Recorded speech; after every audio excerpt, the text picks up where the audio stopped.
Salud amigos, buenas tardes, buenas noches, donde se encuentren en la hispanidad. Aquí estamos con nuestro invitado, con Ron Aledo, que aclaremos, ha recibido un golpe en el ojo debido a su práctica deportiva. No nos asustemos. No es que viene de estar con Prigozhin allí en Rusia y que se ha peleado con Putin, nada de eso, ya nos va a explicar. Pero bueno, es un placer recibirlo nuevamente a Ron aquí en el canal, que como todos saben es un ex analista contratado de CIA, es militar del ejército de los Estados Unidos, en fin, una persona que ha estado desplegado en varios frentes de combate y que tiene una amplísima experiencia y que además tiene una facilidad de explicación de cosas complicadas, difíciles. Así que es un placer saludarte, Ron. ¿Cómo estás tú allí en los Estados Hola, Unidos? hola, encantado de estar aquí otra vez contigo, Ariel, un placer.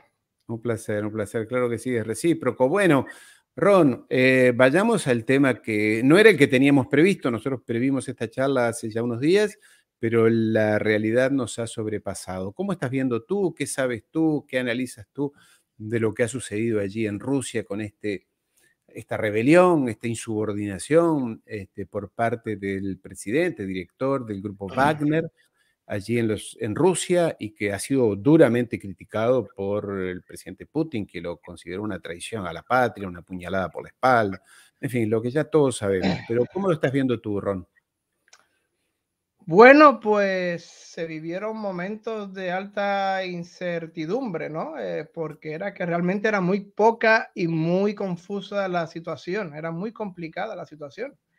Eh, ah, la versión más simple es que había un grupo de mercenarios, de contratistas, militares contratistas pagados por el gobierno ruso, el grupo de los músicos, el grupo Wagner, que supuestamente estaban muy molestos con la conducción de la guerra y precisamente concretamente con el alto mando del Ministerio de Defensa, con Shoigu, y supuestamente querían derribar o arrestar a Shoigu y querían cambiar el liderato en el Ministerio de Defensa, incluso por la vía armada. Esa es la versión más simple, ¿no? De lo que se decía. Ahora bien, era muy complicado en realidad en los detalles, porque no sabíamos quién apoyaba a Shoigu dentro de las Fuerzas Armadas, si estaban los ultranacionalistas, el sector más duro, línea dura, detrás de Shoigu, detrás de Wagner. No sabíamos exactamente si iba a haber algún tipo de batalla, si iba a haber algún tipo de enfrentamiento armado entre Wagner y las fuerzas regulares del ejército ruso. O sea que había muchísimas hipótesis, muy complicado. Y me recuerda a mí esto a los momentos dramáticos que se vivió durante la desintegración de la Unión Soviética, el intento de golpe de Estado a Gorbachev, el bombardeo al Parlamento ruso, de los soviéticos en aquella época, a principios de los 90. O sea que es una situación muy, pero que muy complicada, pero parece ser que ya se ha ido resolviendo. ¿Tú crees que, bueno, aparentemente la información que tenemos hasta el momento, por lo que han dicho las autoridades rusas y bielorrusas, es que Bielorrusia, el presidente de Bielorrusia hizo de intermediario, negoció con Prigozhin y aparentemente los efectivos del grupo Wagner se reincorporan a la actividad militar que estaban desarrollando y el señor Prigozhin sería exiliado, por así decirlo, a Bielorrusia. Ahora, ¿a ti no te parece extraño que más allá de cómo esto concluya, que una potencia como Rusia deba a echar mano a este tipo de grupos, que se le vayan de las manos, que se le descontrolen? Ron, ¿tú no lo ves raro esto? Pues sí, es algo muy poco común, es algo que no se utiliza mucho en las grandes potencias. Sí, las grandes potencias como Estados Unidos, como Reino Unido, Francia, tienen muchísimos contratistas, lo que se llama contratistas. Yo era un contratista de la CIA y contratista de la DIA, de la Defense Intelligence Agency. Eh, y hay decenas de miles de contratistas, pero la diferencia es en que Estados Unidos y los países occidentales no utilizan a sus contratistas como fuerzas militares convencionales, como fuerzas militares, lo que nosotros decimos kinetic action, que no toman posiciones ofensivas. Si los utilizan como mecánicos, como analistas, como técnicos de radares, como técnicos de aviación, como mantenimiento. A mí, yo era obviamente analista de inteligencia. Los utilizan también para defensa pasiva, lo que se llama escolta o guardaespaldas. O protección de sitios, ¿verdad? Protección de sitios sensitivos, ¿sí? Hacen cordones. Lo que sería un guardia de seguridad armado en un banco en Buenos Aires o en Madrid, pero obviamente con rifles y mucho mejor preparado, pero en sitios peligrosos. También protegen convoys, protegen movimientos de camiones.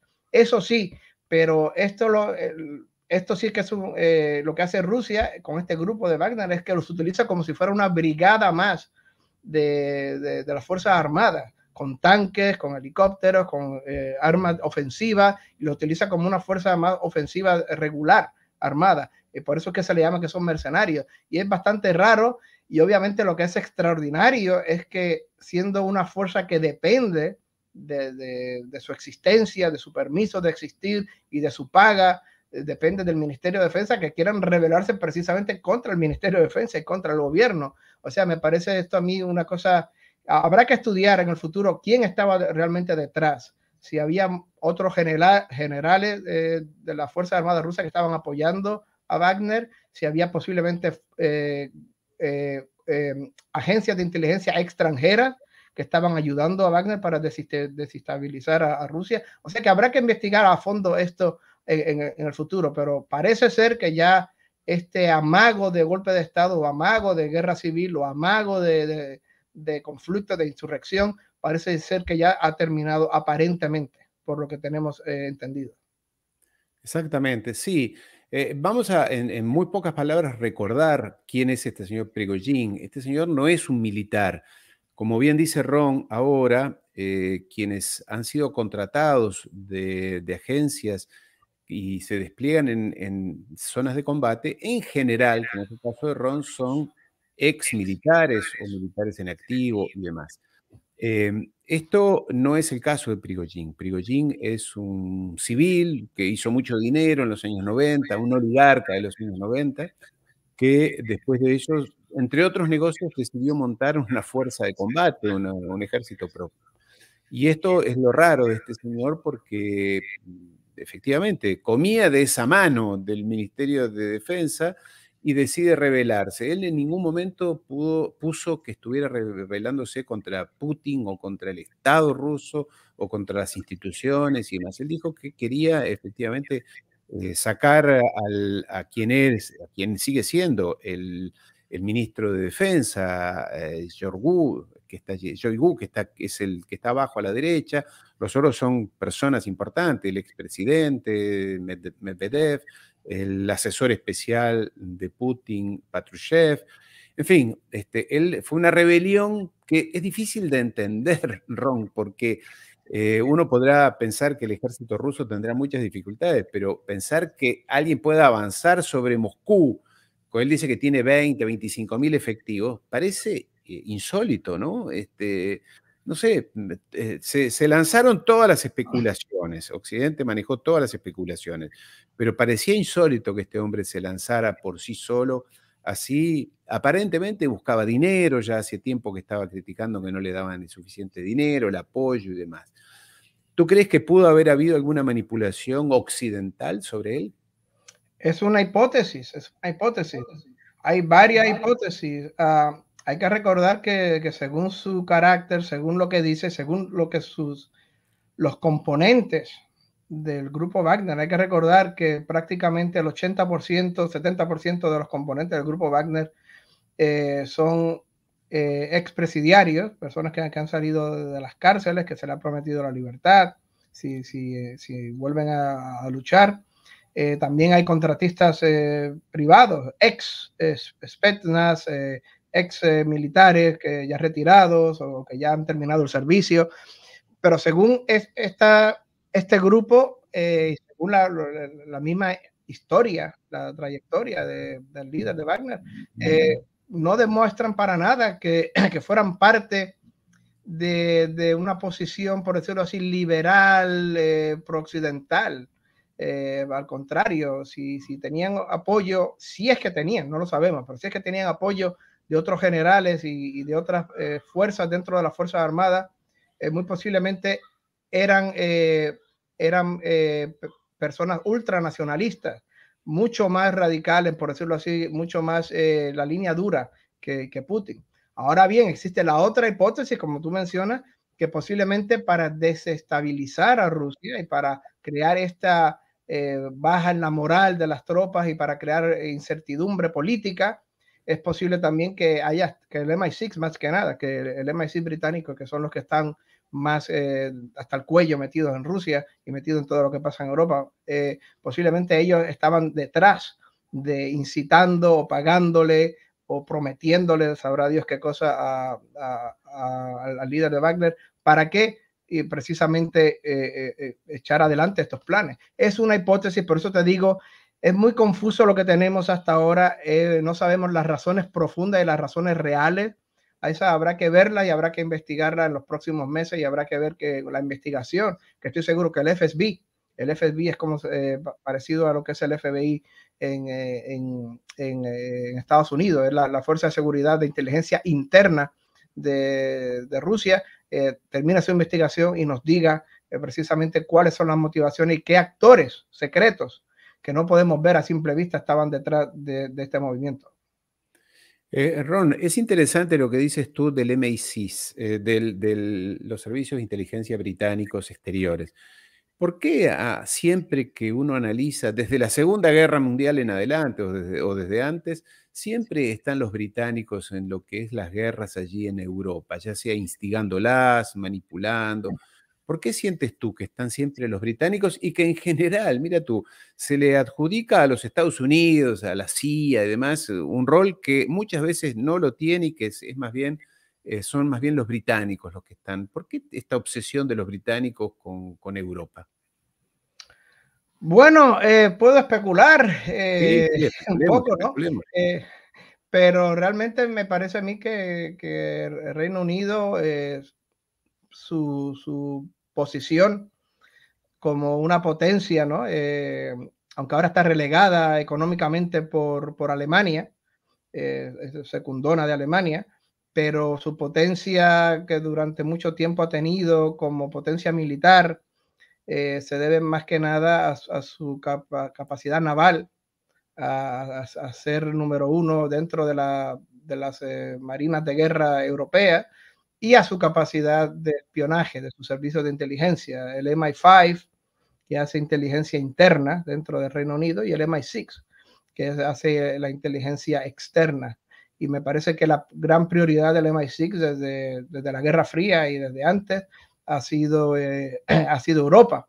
Y obviamente me parece a mí que todo el establishment británico de gobierno, al contrario de Estados Unidos, donde existe una fuerza pequeña, vocal, pero pequeña, un 10%, un 15%, yo diría, que son fuerzas paleoconservadoras, libertarias, von Mises, Escuela de Austria, etcétera, que no ven a Rusia como un enemigo natural o a Rusia como un enemigo eh, eh, idóneo, por decirlo así, al contrario de Estados Unidos, donde existe una pequeña fuerza que no ve a Rusia, aunque la mayoría sí, claro está, pero que no lo ve a Rusia como el enemigo natural por default, por decirlo así.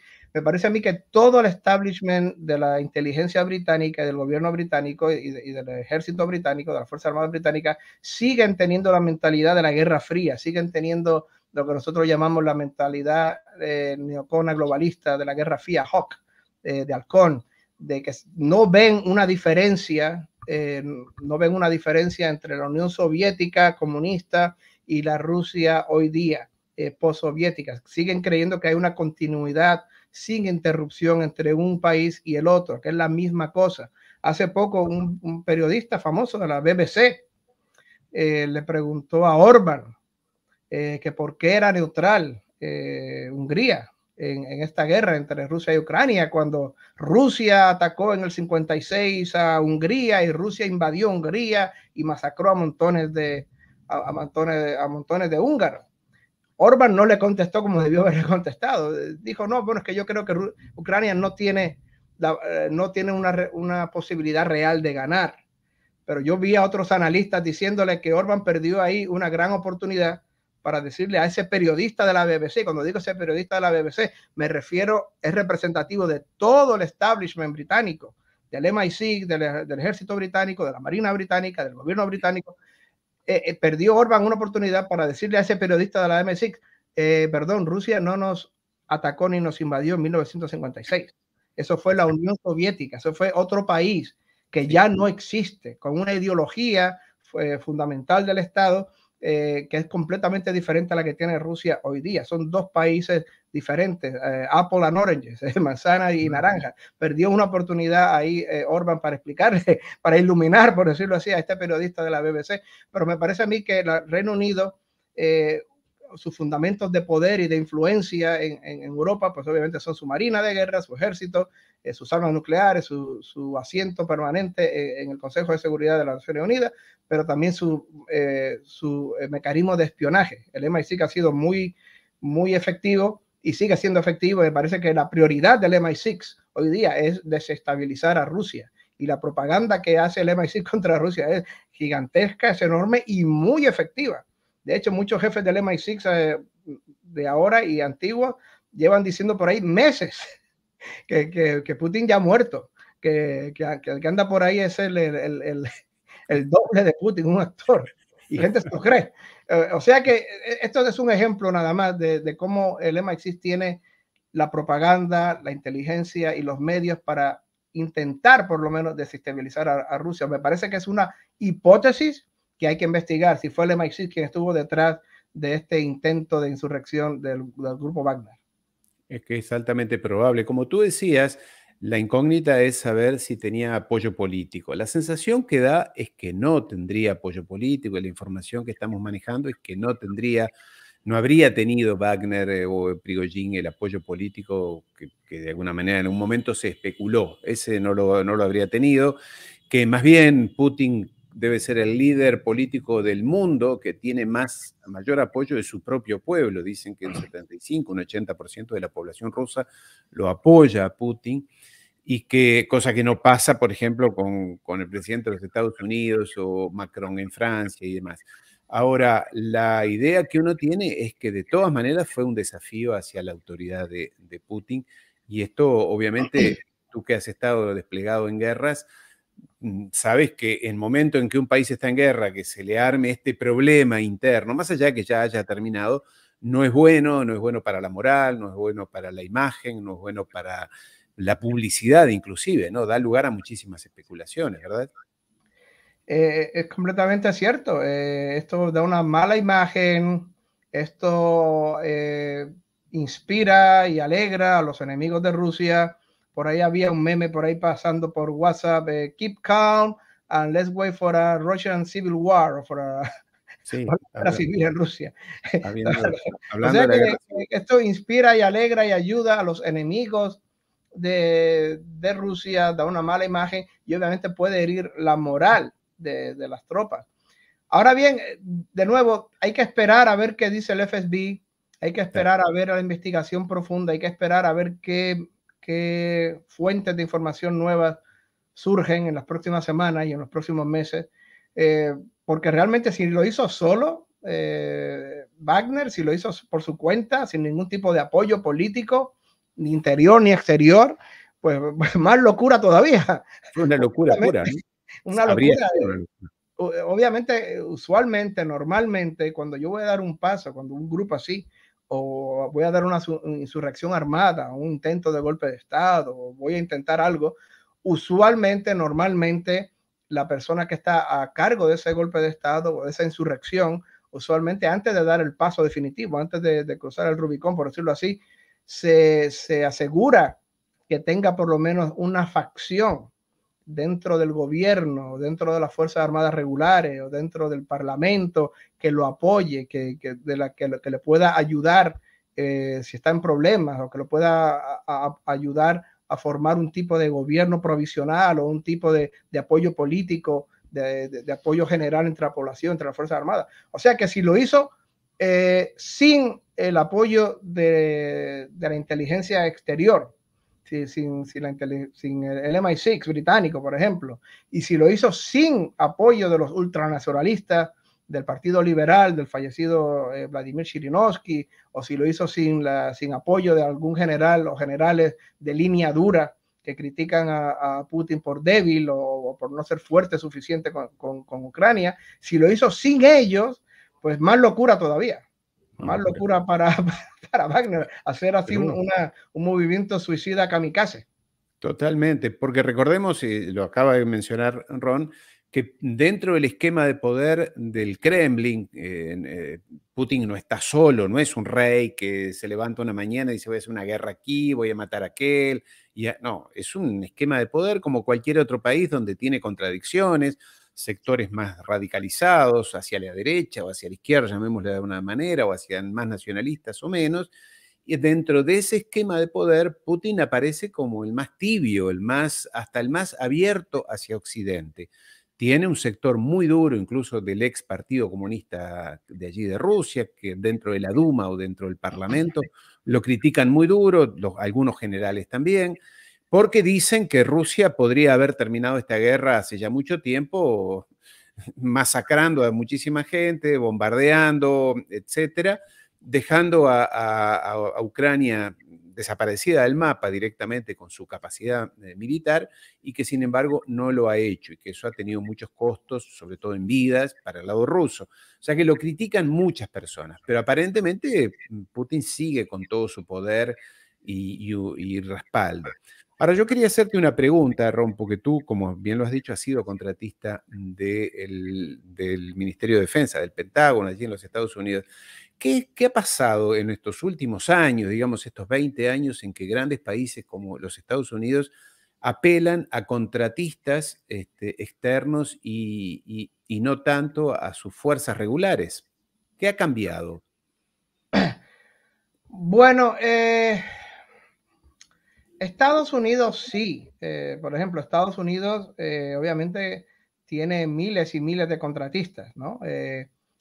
Pero de nuevo, por ley, los contratistas no pueden tomar por ley interna de Estados Unidos, los contratistas no pueden tomar un papel activo en las operaciones militares cinéticas como tal. No pueden hacer lo que hace un batallón de infantería, o lo que hace un batallón de artillería, o lo que hace un batallón de tanques, de carros de combate. No puede tomar esos movimientos cinéticos ofensivos, tomar ese pueblo, bombardear esa ciudad, hacer una ofensiva aquí. Eso no lo puede hacer. Son posiciones de apoyo, de logística, de apoyo técnico. Por ejemplo, en Afganistán era muy poca la fuerza de soldados en activos que tenía Estados Unidos, unos 2,000 y pico de hombres nada más, pero había sin embargo varios miles más de contratistas y funcionarios civiles del Estado que trabajaban en la embajada en Kabul,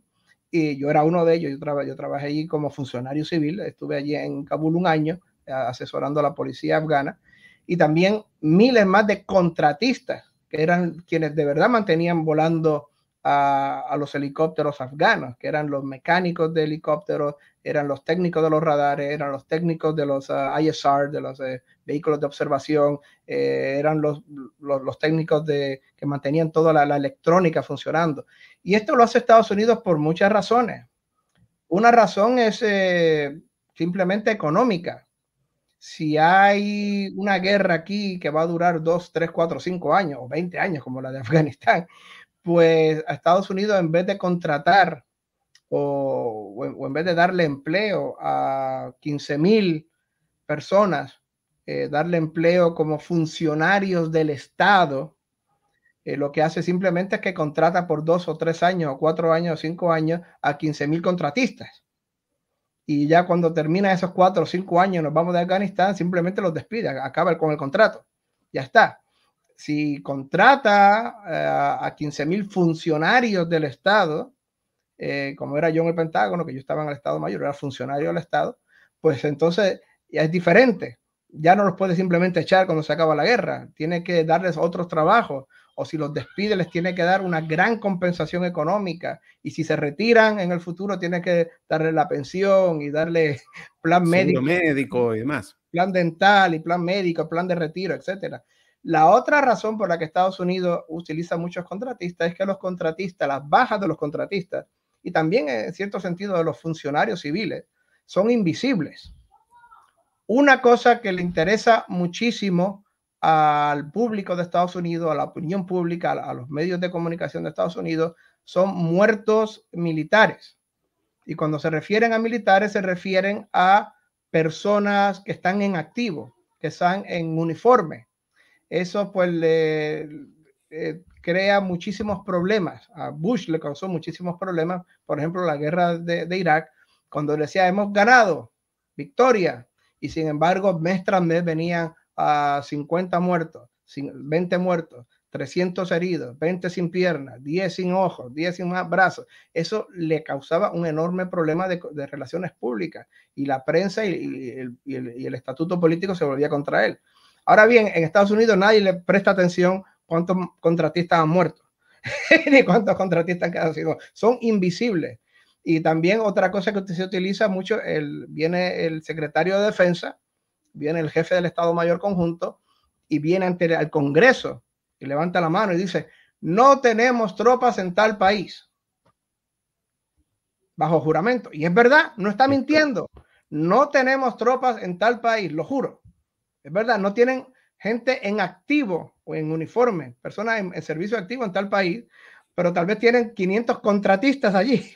Claro. Los contratistas no cuentan, son invisibles, son, no hay cuenta de eso, los que mueren, de los que están allí, eso lo ponen en minúsculas en los informes que dan a pie de página en letras microscópicas.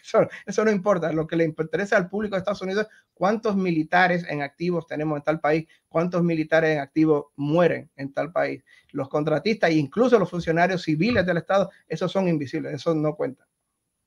De todas maneras, a lo largo de la historia han habido muchísimas formas de contratar a personas militares que sí cumplen funciones en activo sin ser miembros del ejército regular. Los tenemos, los famosos bárbaros en la época del Imperio Romano, lo tenemos en la época de los genízaros allí en el Imperio Otomano. En fin, hay etapas, también lo tuvieron los egipcios, también lo tuvieron, bueno, aquí pusimos a la Legión Extranjera Francesa, que tiene un estatuto raro porque son personas que de alguna manera están vinculadas con el Estado, están regularizadas, pero son personas contratadas de maneras muy, muy oscuras o poco transparentes allí, sobre todo en África del Norte, ¿no? O venían de África del Norte. Ahora, de todas maneras, es una experiencia nueva para los estados, o digamos, traumática para la población, porque como tú dices, no son soldados regulares, pero están combatiendo. Por la población local, de todas maneras, son vistos como gringos, ¿no? Me imagino, tú estabas en Afganistán. Está bien, tú nos llevarías el uniforme, pero eras visto como alguien perteneciente a la fuerza de los Estados Unidos, ¿no? Sí, sí, en Afganistán, pues obviamente había una gran mezcla, ¿no? de ser militares en activo, contratistas, y yo cuando fui a Afganistán, yo no era contratista, yo era funcionario civil del Estado, yo era funcionario del Pentágono, del Estado Mayor Conjunto. Y sí, éramos todos vistos iguales y todos pues obviamente teníamos que comportarnos con las mismas reglas y con el mismo tipo de comportamiento establecido ya. Una cosa que se me olvidó de contarte, en Estados Unidos no es que exista una legión extranjera como tal, obviamente, pero sí extranjeros pueden servir en la Fuerza Armada. Explícanos eso porque te lo iba a preguntar justamente. Y hay miles y miles de extranjeros que sirven en la Fuerza Armada de Estados Unidos. No es que cualquier extranjero, cualquier persona, cualquier mexicano, argentino, uruguayo, chino, venga y yo quiero servir en el ejército. No. Tiene que pasar por un proceso, usualmente es el proceso de residencia legal. tiene que ser llegar por visa, llegar porque lo pida algún familiar, porque tenga una visa de trabajo, por lo que sea, que pueda venir legalmente a Estados Unidos, trabajar legalmente en Estados Unidos y ganarse lo que se llama la residencia en Estados Unidos, el Green Card, que es el permiso que le dan a los extranjeros para vivir legalmente y trabajar legalmente en Estados Unidos. Una vez que un extranjero tenga esa Green Card, tiene la capacidad, si lo puede hacer, si está en la edad, de enlistarse en el ejército.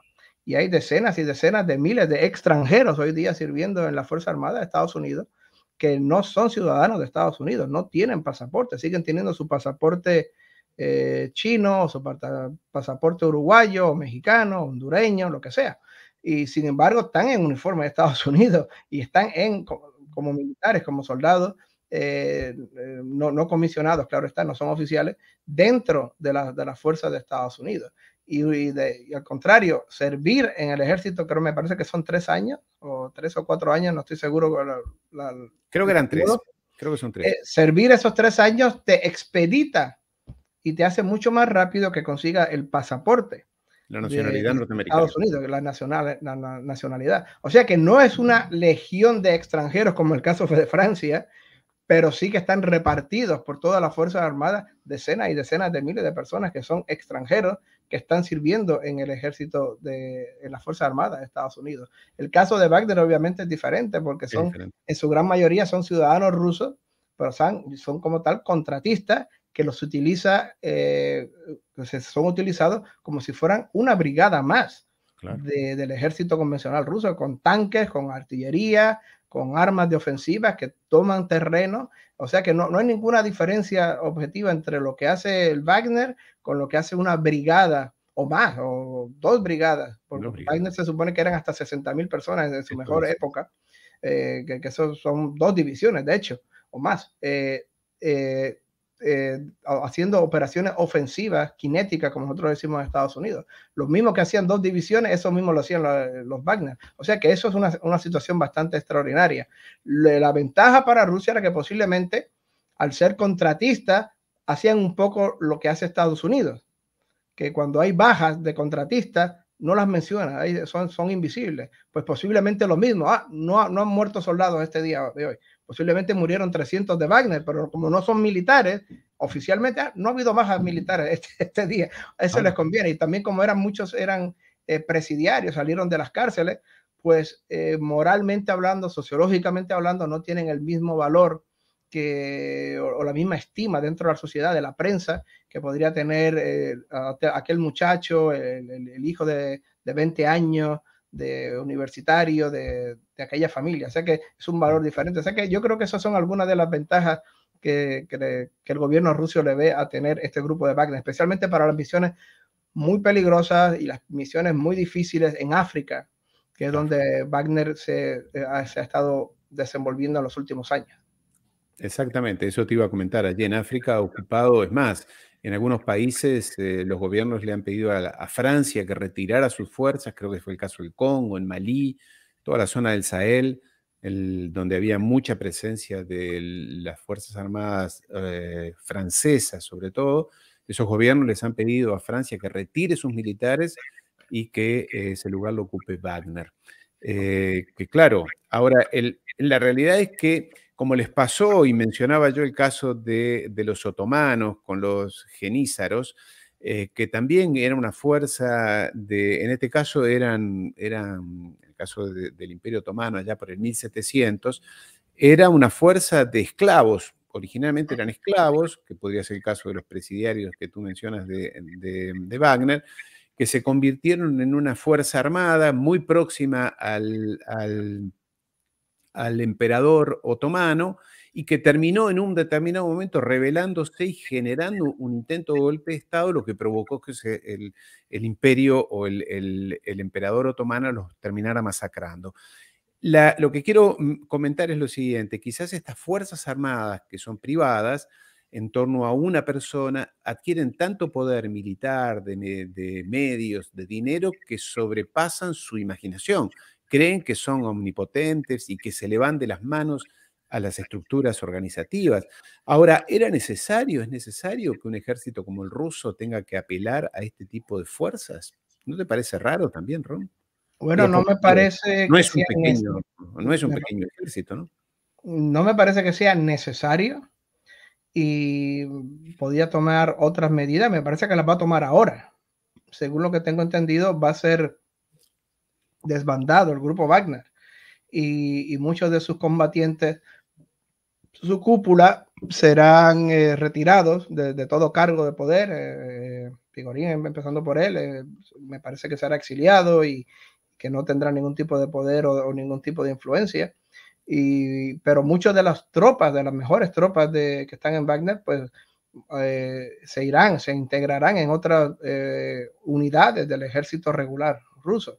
Se dejarán de ser contratistas y se les pondrá el uniforme de verdad de militar regular.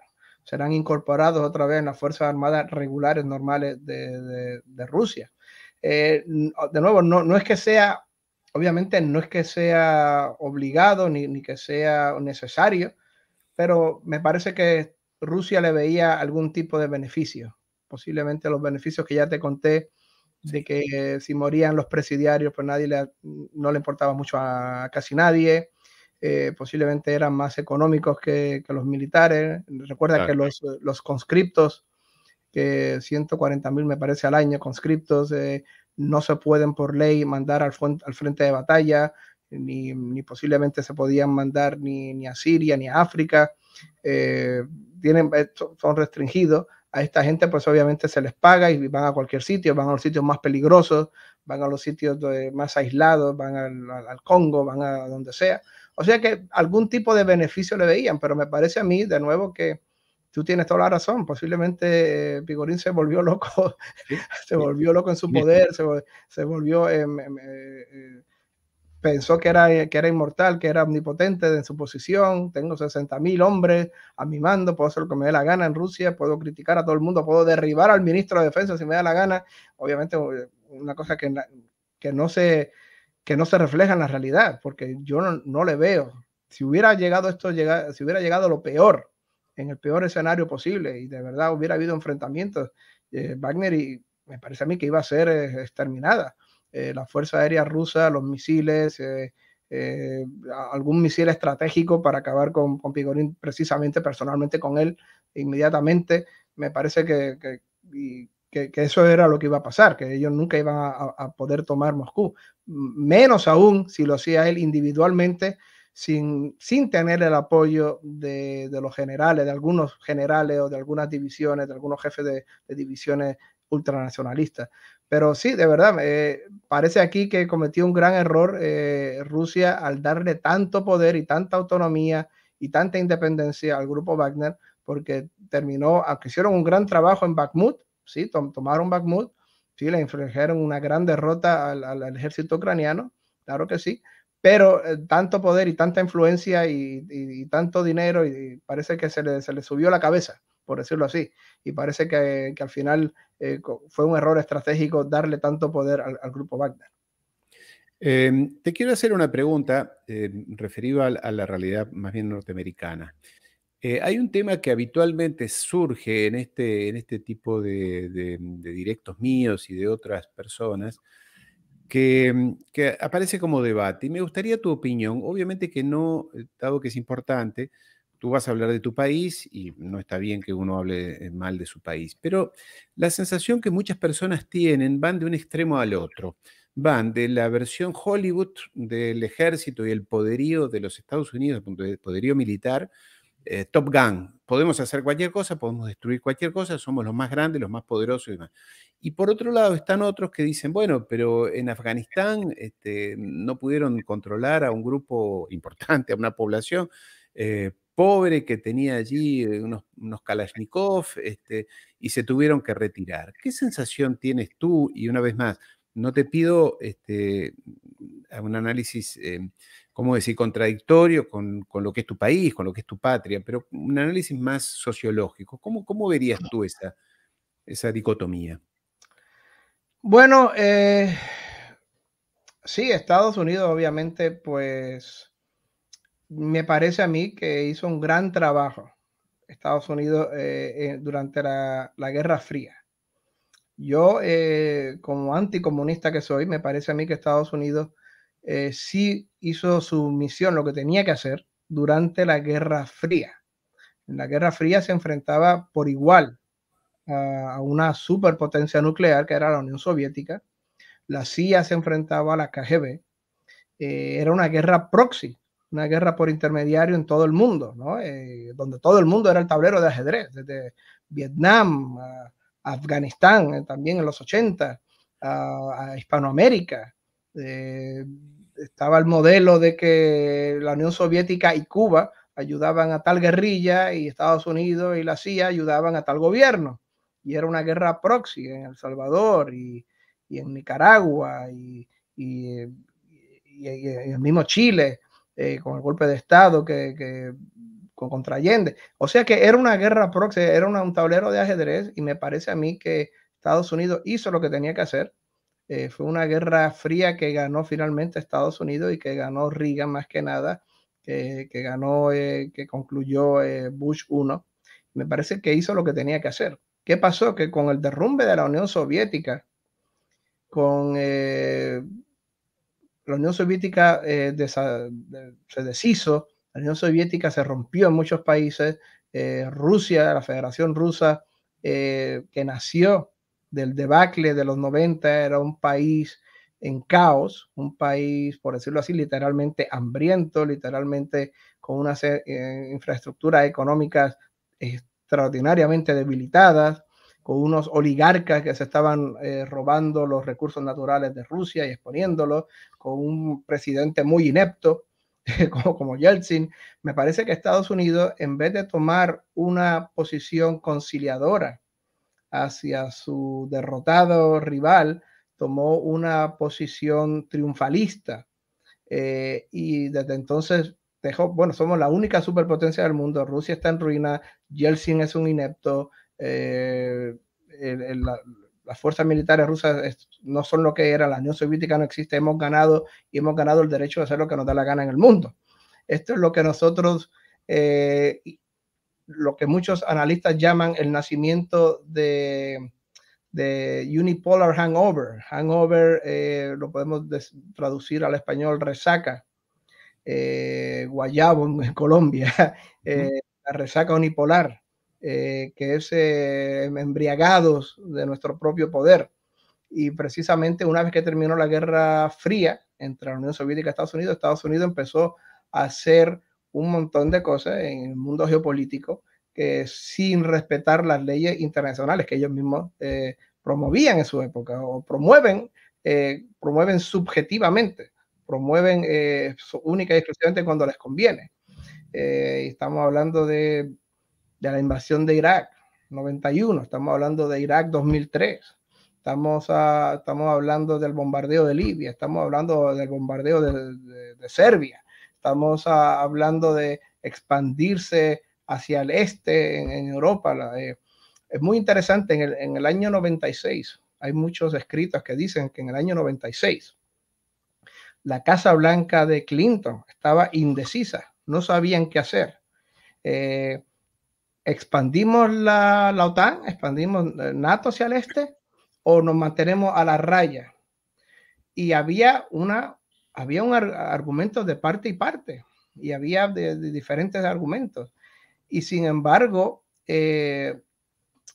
ganó en 1996, ganó el lado que le sugería al presidente Clinton: no, hay que expandirnos, hay que ayudar a expandir la OTAN. ¿Por qué? Porque si no expandimos la OTAN, esto va a ser un show de Reino Unido y de Francia, y ahora que Alemania se quiere también, que está Alemania unificándose, claro. Y no queremos quedarnos en un lado, porque nosotros no somos parte de la comunidad europea, y se va a quedar con todo el pastel, con todo el bizcocho, se va a quedar Reino Unido, Francia y esta Alemania que está ahora reunificada. Pero si expandemos la OTAN, nosotros somos el corazón de la OTAN, somos quienes ponemos el dinero de la OTAN, somos quienes ponemos al comandante en jefe de la OTAN de 4 estrellas, al general de 4 estrellas. Entonces, si expandemos la OTAN hacia el este, ahí sí tendremos influencia, ahí sí podemos dictar términos a la Europa del Este, muerta de hambre, por decirlo así, países pobres, pequeños, esos estarán locos por invitarnos. Ahí podemos tener influencia.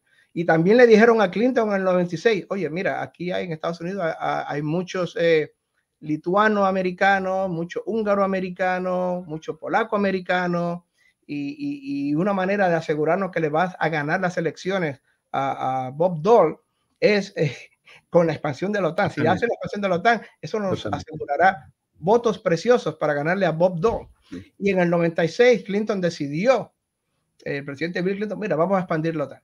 Vamos a expandir la OTAN. Y desde ese momento hasta entonces, ininterrumpidamente, por los últimos ya 30 años, casi 30 años, esto ha sido continuamente lo que le llamamos la embriaguez unipolar de Estados Unidos. Una cosa muy importante, cuando Clinton decidió expandir la OTAN, 50 expertos, personas de la política, ex militares retirados, personas diplomáticos, escribieron una famosa carta a Clinton diciéndole, está cometiendo usted un gran error. Exactamente. Está cometiendo un gran error que tendrá consecuencias gravísimas en el futuro. Posiblemente no el año que viene, no en los próximos 5 años, no en los próximos 10 años, pero eventualmente, tarde o temprano, señor presidente Clinton, está cometiendo usted un error garrafal que tendrá consecuencias. Y esas consecuencias las estamos viendo que empezaron en febrero del 2022. Esta guerra de Ucrania, ya la habían predicho muchos expertos que esto no iba a pasar. Pero sí, volviendo a tu pregunta, me parece a mí que esta embriaguez unipolar que Estados Unidos ha tenido durante los últimos 30 años de hacer y deshacer lo que le da la gana, pues obviamente ahora se encuentran con la gran dificultad, que es una gran realidad, que no pueden hacerla con China, no la pueden hacer con Rusia, no la pueden hacer con estos países. Lo de Afganistán, como tú preguntabas, eso fue un caso aislado. Me parece a mí que simplemente fue un gran error estratégico, que hace 20 años atrás, cuando se empezó a invadir Afganistán, se decidió en la Casa Blanca, y otra vez estoy hablando de Bush, que era, vamos a decir la verdad, Bush era un neocon globalista supremo, por decirlo así, sí. Que con su expansión, su ideología de convertir la Pax Americana en el modo de la geopolítica internacional. Y Bush, en su idea, no se le ocurrió otra cosa más que vamos a convertir a Afganistán en una nueva California. Vamos a convertir de todos los países del mundo, el que menos podía convertirse en Nueva California era Afganistán. Pero Bush, no, la democracia llegará y todos serán felices porque serán la democracia como la de Estados Unidos. Ya verán, las bendiciones de la democracia americana harán de Afganistán una nueva Suiza, será más grande que Suiza, más rica que Suiza, ya verán, porque todas nuestras instituciones las llevaremos allí a Afganistán. Eso fue un disparate, obviamente, un disparate absurdo.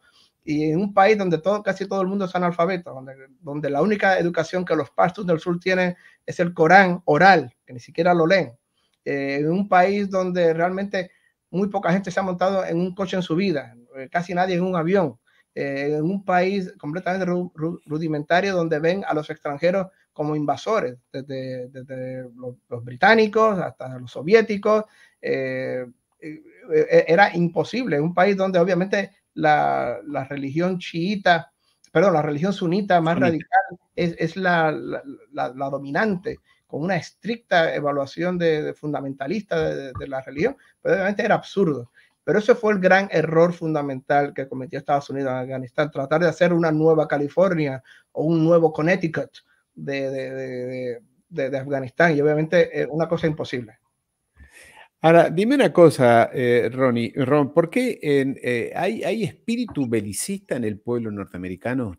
Porque las encuestas dicen que el pueblo norteamericano, no todo el mundo se interesa a los temas internacionales, ya lo sabemos, pero ¿hay apoyo a esta guerra allí en los Estados Unidos? Estoy hablando del pueblo, ¿no? De las personas normales que van a trabajar. ¿Cómo lo están viendo, crees tú? Bueno, aproximadamente 90% de la gente en Estados Unidos, 85-90%, apoya la guerra proxy, la guerra que está teniendo Estados Unidos contra Rusia en Ucrania. porque es que la propaganda es casi universal, es universal, tanto del Partido Republicano como del Partido Demócrata. Exacto. Los dos partidos, tanto la centro derecha como la centro izquierda, te venden la propaganda de que el pueblo ucraniano es heroico y están luchando contra un dictador salvaje, genocida, que un día se despertó. ¡Ah, vamos a invadir Ucrania! Quiero reconstruir la Unión Soviética. ¡Ja, ja, ja, ja! Y vamos a invadir, vamos a matar. Y esa es la idea que le venden al pueblo de Estados Unidos. Todas las noticias, todos los medios de comunicación que no analizan, que no tienen idea de la historia, que no tienen idea no estoy hablando de la historia medieval, del Kievan Rus, de Santa Olga y San Vladimir, estoy hablando de que no tienen idea que no tienen idea de la independencia de Ucrania en los años 90, que no tienen idea de la historia de Crimea, que no tienen idea de por qué era importante la neutralidad ucraniana como algo indispensable para que Rusia nunca jamás pudiera invadir Ucrania, que era esa neutralidad, que no tienen idea de por qué Ucrania, que significa tierra de frontera, es el buffer, el colchón que necesita Rusia obligadamente entre las tropas de la OTAN, entre las tropas de Estados Unidos y su corazón industrial, porque Ucrania da el corazón industrial y energético de Rusia, da Rostov-on-Don, da Volgogrado, las áreas que los alemanes intentaron desesperadamente tomar en la Segunda Guerra Mundial en 1942 y 43, porque sabían que si tomaban esa área se derrumbaba la Unión Soviética. Si tomaban hacia el Cáucaso, si tomaban Stalin, de ahí la famosa batalla de Stalingrado, que hoy día es Volgogrado, porque sabían que si tomaban esa área, el corazón industrial energético de la Unión Soviética se derrumbaba. Por eso es que Rusia necesita ese colchón neutral y desarmado llamado Ucrania ahí como una cosa vital, existencial. Gente que no tiene ni idea del golpe de Estado que hizo Victoria Nuland en el 2014, peor aún, que no tienen ni idea que Rusia y Ucrania firmaron la paz en diciembre del 2013, 2 meses antes que Victoria Nuland destruyera todo con su golpe de Estado de febrero de 2014, que no tienen ni idea que en diciembre del 2014 Ucrania abandonó la neutralidad. Sí. Son personas que no tienen absolutamente ni idea ni de la historia, ni tienen idea de la relación entre Rusia, ni tienen idea de lo que es Ucrania en realidad, que existe la Ucrania del Este y la Ucrania del Sur, que son miembros de la Iglesia Ortodoxa rusa, rusoparlantes, que se ven a sí mismos como rusos, que ven a Ucrania como parte de este mítico toda la Rusia, que no tienen idea de lo que es la Ucrania del norte y del oeste, que son más que nada descendientes de polacos y de húngaros que odian a Rusia, no tienen nada que ver con Rusia. Estas personas son las que te tragan la propaganda diaria de la CNN, de la BBC, de la NBC, de la ABC, y todas, oh, mira qué buenos son Ucrania, qué malos son los rusos, pero sin ningún tipo de análisis, sin ningún tipo de pensamiento crítico, sin ningún tipo de causa raíz del conflicto. Y por eso es que el 90% de la gente de Estados Unidos, igual que muchos países, como en España también, obviamente, España y Francia y Alemania, oh, qué buenos son los ucranianos, qué malos son los rusos. Así va. Pero bueno, sin ningún tipo de pensamiento crítico. Pero esa es la situación aquí en Estados Unidos. Hay un 10% de la población, especialmente en el Partido Republicano, lo que se llama el ala paleoconservadora al Partido Republicano, que es el área libertaria, representada por el senador Rand Paul, por el área de los que siguen la escuela de von Mises, la escuela austriaca. Esa área, ahí hay un 10%, y también el área paleoconservadora que también representa Tucker Carlson, por ejemplo, Tulsi Gabbard, la ex congresista Tulsi Gabbard, que sí entienden que esta guerra no es ni tan blanca ni tan negro como la prensa y la propaganda nos las quiere vender. Esas personas, pero es un 10%, el 90%, desgraciadamente, tristemente, sin ningún tipo de análisis, sin ningún tipo de pensamiento crítico, se tragan toda la propaganda, desde el fantasma de Kiev, que él solo, el aviador que él solito derribó 50 aviones, hasta la pantera de Kharkov, el gato ucraniano que sabía dónde estaban los snipers, los francotiradores rusos, y por gracia de él mataron a cientos de francotiradores rusos. Toda esa propaganda se la creen sin ningún tipo de pensamiento crítico y análisis. ¿Cómo el tema original de nuestra conversación iba a ser exclusivamente la contraofensiva ucraniana y en fin? ¿Cómo la ves tú? ¿Ha sido tal? ¿Qué ha logrado? ¿Qué no? ¿Qué información tienes tú y qué percepción tienes tú de esa contraofensiva ucraniana de hace 2 semanas, de reconquista? ¿Puede reconquistar algo? ¿Tiene capacidad el ejército ucraniano de finalmente vencer en esta guerra? No, Ya no, está. no se puede hacer una gran ofensiva sin una fuerza aérea. Ucrania no tiene una fuerza aérea.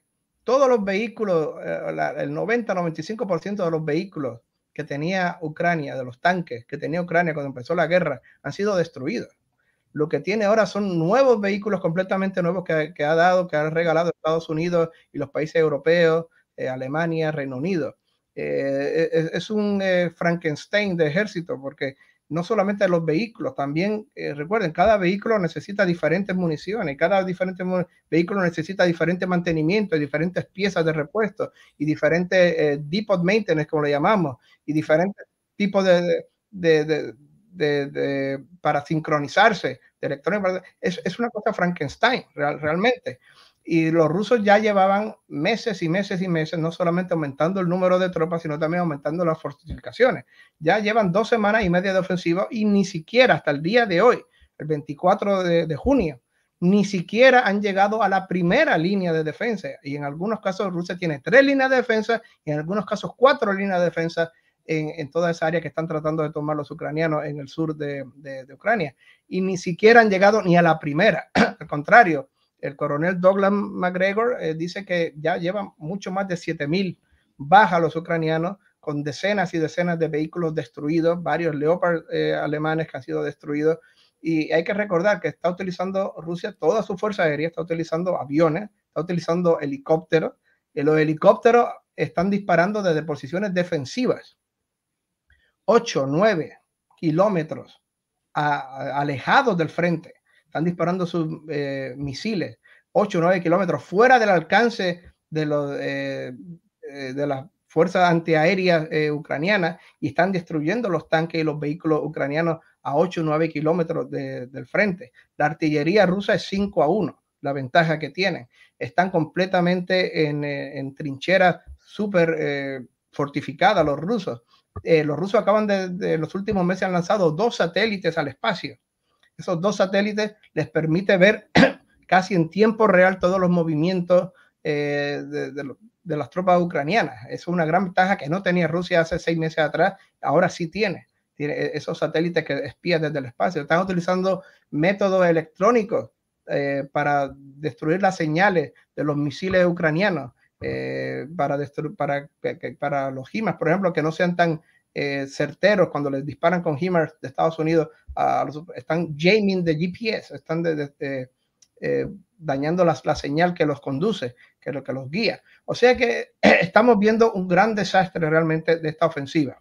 Esta es una ofensiva que está haciendo Ucrania por razones políticas, no por razones militares. Lo hace simplemente para decirle a Occidente: mira, los 120,000 millones de dólares que nos ha regalado, los vamos a usar bien, los estamos utilizando, podemos ganar, somos muy fuertes, danos más dinero, por favor. Eso es todo, es una cuestión política de propaganda y para subir la moral de las tropas ucranianas y de la población. Yo creo que hay muchos generales ucranianos que saben que esto iba a ser un fracaso y se han mantenido en un bajo perfil porque sabían que esto era una cuestión política, no una cuestión de necesidad militar, y que militarmente hablando está siendo un desastre realmente hasta el día de hoy. Exactamente. ¿Y por qué Rusia no termina esta guerra? Bueno, No porque Estados Unidos le ha dado 120,000 millones de dólares y Reino Unido y a Polonia le ha dado 120,000 millones. Mira, hay que recordar que el ejército con que empezó Ucrania esta guerra, ese ejército ya no existe. El 90% del equipo militar, 95% a veces, del equipo militar pesado, estoy hablando de tanques, artillería, aviones, barcos. Ya hace poco Rusia hundió el último barco que le quedaba a Ucrania. El 90%, 95% de todo el equipo militar pesado con que esta guerra empezó, Ucrania ya no existe, ha sido destruida. Lo que pasa es que Estados Unidos ha hecho un esfuerzo de guerra gigantesco y sus aliados, Reino Unido y Polonia, le han dado más de 120.000 millones de dólares en armas que llegan sin parar día y noche. Y Ucrania ha reclutado a más de 1 millón de soldados. Reclutamiento masivo, forzoso, conscriptos, que por ley tienen que reclutarse. Y ahora, hace unos días atrás, acaban de reclutar otra orden más para, me parece que es la quinta ola de reclutamiento forzoso en muchas áreas. O sea que estamos viendo que se están renovando constantemente, están buscando ya soldados desde los 17 años hasta los 60 años, todo el que pueda, lo están trayendo al frente con este dinero de Estados Unidos y con estas armas de Estados Unidos les está dando. Pero obviamente, si en este intercambio, ya realmente han muerto mucho más de 250.000 soldados ucranianos. La propaganda de Estados Unidos te dice, no, 100.000. Y la propaganda ucraniana peor, hemos perdido entre 15 y 17.000 soldados. En realidad, 250.000 entre heridos y muertos ucranianos han muerto. Pero mientras más siga adelante esto, más se va a ver la superioridad militar rusa. Rusia está produciendo, me parece que 15 tanques T-90 al mes. Todas las fábricas rusas están sin parar 24/7, produciendo misiles, produciendo helicópteros. La Fuerza Aérea Rusa ha cambiado su estrategia. O sea, se ha renovado completamente de ser una Fuerza Aérea que atacaba principalmente aire a aire, ahora se ha convertido en una Fuerza Aérea que ataca aire a tierra, como la de Estados Unidos, que es buenísima atacando aire a tierra. O sea que mientras más tiempo pase, más veremos una superioridad militar rusa en el terreno. Ron, te prometí que no íbamos a estar mucho más de una hora. Hay temas que no quiero dejar pasar porque me gustaría que tú nos dieras tu opinión.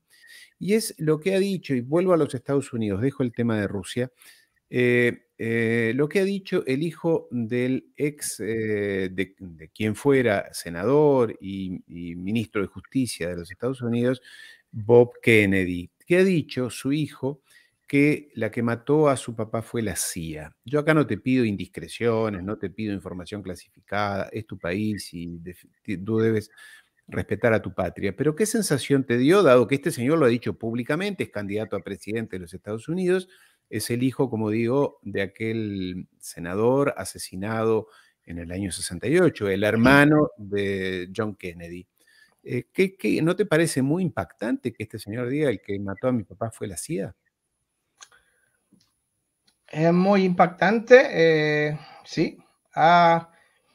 En defensa de la CIA, tengo que decir que Robert Kennedy tiene muchas ideas que, si algunas sí son, por decirlo así, son compatibles con lo que yo diría la izquierda populista de Estados Unidos, y a veces también la derecha populista de Estados Unidos, tiene muchas ideas. Por ejemplo, él está completamente en contra de la guerra próxima, Claro. está Sí, sí. en contra de Rusia, y tiene unas ideas que sí son compatibles, ya sea con el ala paleoconservadora y algunas también con la izquierda. Perdón. Creo que soy yo. Perdón. Sí, Okay. perdona. Si bien tiene muchas ideas y muchas de las cosas que dice sí son compatibles, tiene un porcentaje también, un 10-15% de cosas que dice, ideas que dice, que realmente no son compatibles con la ideología mainstream, con la ideología y las narrativas. Dijo muchas cosas sobre el COVID. Escribió un libro que fue sensación en los Estados Unidos, ¿no? Sí, posiblemente no muy acertado científicamente, y dice muchas cosas que a veces son un poco estrafalarias o extravagantes, por decirlo así. O sea que eso que dice, no tengo una opinión. Me parece algo a mí muy raro que esa teoría, esa hipótesis, mucha gente la dice, pero me parece a mí muy rara esa hipótesis. Yo realmente, mi opinión personal es que sí, yo creo que no es de que la persona que cometió el asesinato no actuó solo. Me parece a mí muy inaudito que haya actuado solo y que por casualidad también haya muerto a los pocos días. No, que haya muerto, eso me parece a mí una casualidad. Alguien quería que no hablara.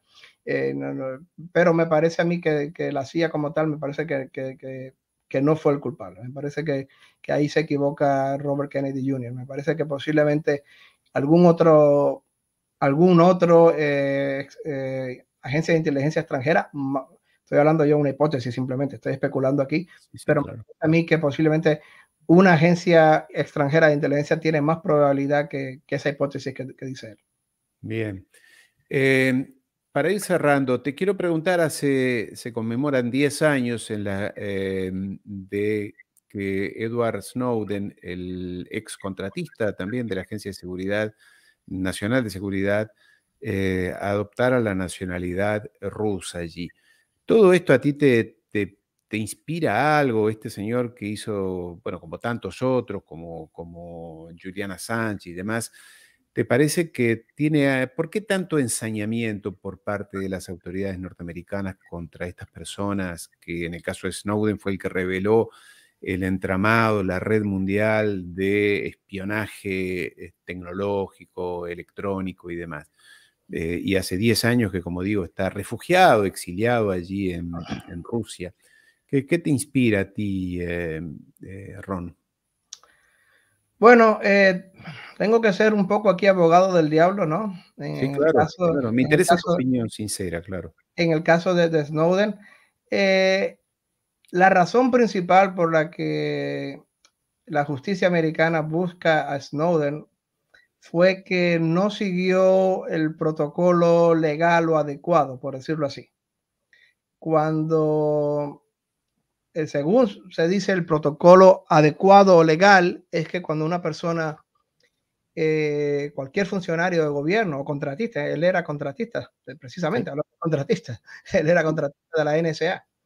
Eh, Cuando un contratista o funcionario de gobierno ve, o incluso hasta militares en activo, ve algún tipo de abuso inmediato o de algún abuso institucional, por decirlo así, o de que se excede el poder o que se excede la legalidad de la agencia donde trabaja o del organismo gubernamental donde trabaja, se supone que hay unos mecanismos donde él las puede denunciar internamente y donde las puede denunciar al Congreso de los Estados Unidos, que el Congreso de los Estados Unidos es quien tiene la responsabilidad de supervisar los excesos y los abusos del Ejecutivo, ¿no? En el balance de poder, ¿no? El Parlamento mantiene el ojo sobre, sobre el Ejecutivo. Y si él veía algún tipo de abuso o algún tipo sí, de de, mala praxis, ¿no? de, de mala práctica, esos eran los canales donde él tenía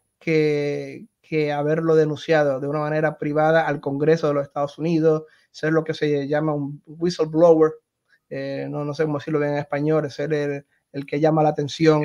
El lanzador de alerta, sí. Exacto.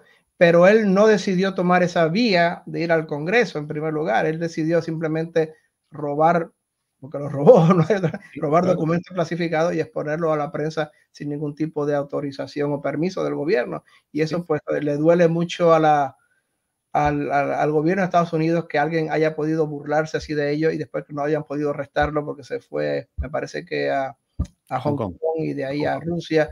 Pues todo esto pues ha herido el orgullo del Departamento de Justicia de Estados Unidos y del gobierno de Estados Unidos.